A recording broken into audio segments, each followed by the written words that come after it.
10 scientific tips to design speaking tests and exercises. Academic English for English teachers. Hello, welcome back to our channel. I'm Zanabailu, and today we're gonna talk about speaking skill activities and exercises. How do you design effective speaking tests and exercises? That is, tests and classroom activities that really evaluate your students' progress in terms of oral communication skills. Of course, designing and evaluating speaking skill tests and exercises poses a great challenge to many teachers. Therefore, in this video, I'm going to share with you 10 scientific tips that will help you design effective tests and exercises for your students.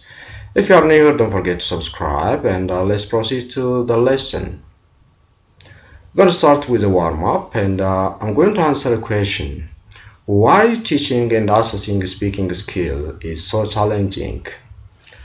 Learning how to teach and assess speaking skills is probably one of the biggest challenges compared to the other three language skills, because you have to pay attention to aspects of the following 6 pointers.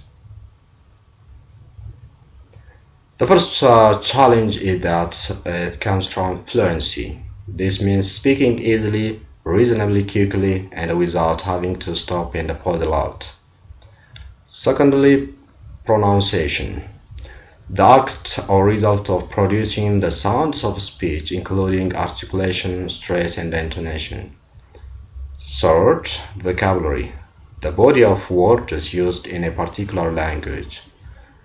Fourth, accuracy. This refers to how correct learners' use of language system is, including their use of grammar, pronunciation, and vocabulary. Then comes number 5, interaction. This refers to the ability to interact with others during communicative tasks. Number 6, communication. This refers to the student's ability to transmit her or his ideas.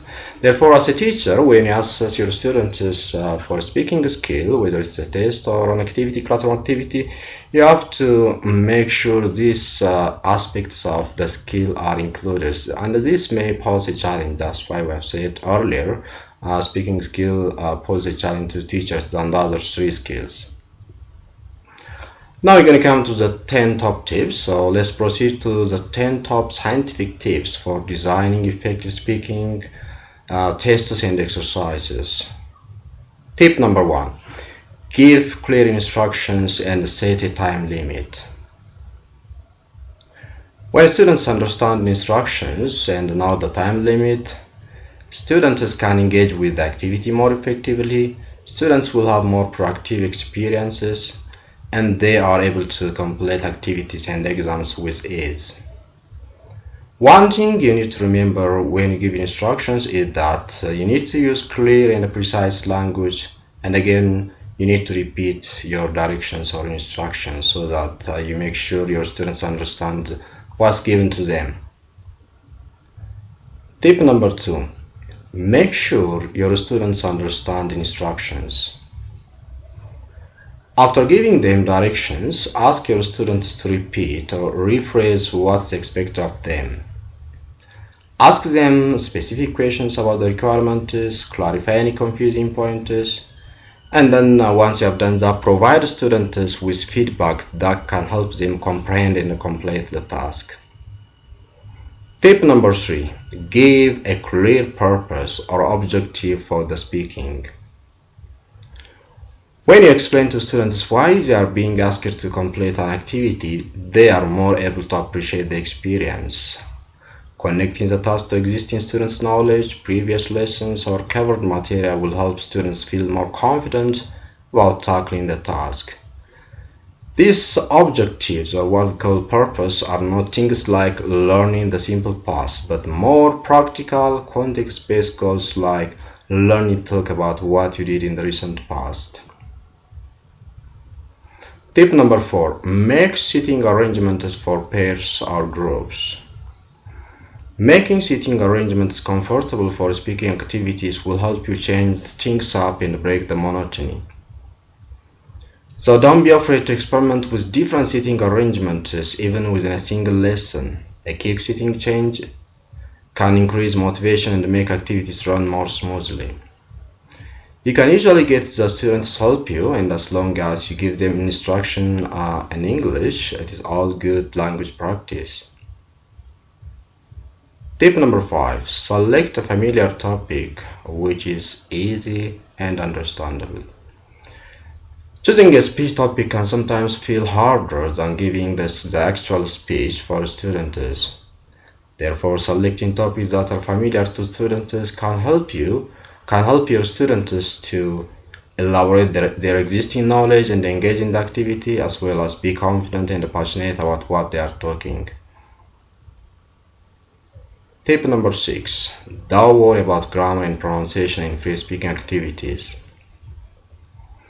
Speaking lessons often tie in pronunciation and grammar, which are necessary for effective oral communication. However, you need to provide appropriate feedback and correction, but don't interrupt the flow of communication. Just take notes while pairs or groups are talking and address problems to the class after the activity without embarrassing the students who made the error. You can write the error on the board and ask who can correct it if you want. Tip number 7. Help students who are struggling, otherwise don't interrupt. So it means lower teacher participation expected in speaking tasks. So the first thing you'll have to consider when designing effective speaking tasks or tests is that you'll have to speak less, a lot less. Your students should do all of the speaking, in fact, and you should simply listen. Try to avoid speaking tasks where you have to participate unless, of course, you are testing a single private student. This is one way of minimizing interruption. Tip number 8. Include different types of speaking tasks. Once you have defined the topics you want to test them on, define the types of speaking tasks they will need to complete. Based on the time limit you have, it's advisable to include 2 up to 3 different types of tasks in a single classroom. Before we proceed to the next step, I would like to give you activities that promote speaking that you can use in your classroom. These are activities that highly promote speaking: discussion, role play, simulation, information gap, brainstorming, storytelling, interviews, story completion, picture narrating, picture describing, find the difference. So you can manipulate over these activities in your classroom. Tip number 9. Design an evaluation rubric. How do you grade your students across these various tasks? You must prepare an evaluation rubric. First, you have to decide exactly what you will evaluate. How about objective if they have achieved it? How about accuracy if they made grammar usage mistakes? And how about vocabulary, including expressions and set phrases? So below I'm going to give you a speaking evaluation rubric that you can use in your classroom. Assume that it's going to be taken out of 100%, and these 4 pointers can be set as evaluation rubric. Objective will have 25%, accuracy will have 25%, vocabulary will have 25%, and the last 3 segments will have 25%, that is confidence, voice audibility, and the body language.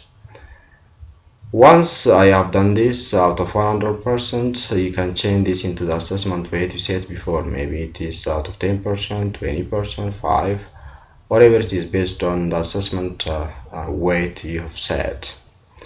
What I want to say over here is that by evaluation rubric can be representative for many speaking tasks, but the teacher may adapt them based on the level of his or her students and the context of assessment.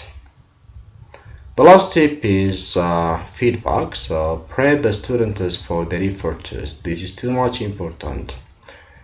Finally, just as essential as the test or activity itself, and more important than the grade or score, is the feedback you'll give your students on how they performed. Did they meet the objective for the task? That is, did they find out the information they were supposed to find out? Did they repeat the same words or expressions? Did they make mistakes related to grammar and the usage? Did they speak too little or too much? So let me proceed to how you can give feedback professionally and confidently. Always try to remember this point. This is what most teachers fail to do. Don't forget to first tell them what they did great and then tell them what they need to improve. So you start with the positive sides and then you move to the negative sides, the major negative sides that someone needs to improve as a student, as a learner. For instance, you can do it in this way. Martha, you used great vocabulary and remembered all the right expressions. However, for the future, you need to focus on choosing the right verb tense so your students are well aware of what they have done good and what they need to improve in the future in this way. This is how you can give feedback and praise to your students after the activity. Well, this will take us to the end of our today's lesson. Thank you very much for staying with me. If you do have any question, don't forget to write your question under my comment sections of the video. And of course, if you love the video, give us a like and share it with your beloved ones. I'm going to see you next week. For today, I'm going to say see you soon. Bye bye.